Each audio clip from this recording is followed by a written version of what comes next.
If you look back to 2016, Vance was a never Trumper. He said in a Facebook message to one of his associates, he compared Trump to being America's Hitler. He called him an idiot and said various disparaging remarks against him. But time moved forward, and as Vance moved into the Senate in 2022, things really started to change. And we're hearing more now, thanks to some reporting from NBC on Tuesday, how this kind of came about. It's all been happening really over the course of the last week.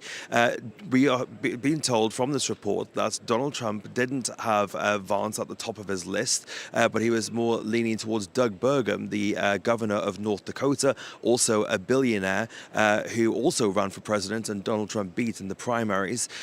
Well, that was ultimately poo-pooed by his two sons. That is who we are told were the people who put forward Vance's name. It should be noted that JD Vance is quite a good friend of Donald Trump Jr., of course, the eldest of the Trump children. And it was after a conversation with his two sons that Donald Trump ultimately changed his mind. So it was a really interesting turn of events as to how that insider knowledge was working over the course of the last couple of days. We found out that Marco Rubio ultimately was a no-go because of the fact that he also was from Florida, and due to constitutional quirks, you could not have the vice president and the president be from the same state, and they thought that would cause some legal issues. So Marco Rubio apparently, we are told, admitted to Trump that would be a bit of an issue, but he didn't ultimately withdraw his name from the race. But it then fell really to JD Vance, and Donald Trump thinking that he can solidify the future of the party with JD Vance, because as many people have pointed out, they are quite similar in a lot of their outlooks and a lot of their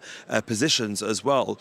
Joe Biden actually just on Monday said that JD Vance was the clone of Donald Trump.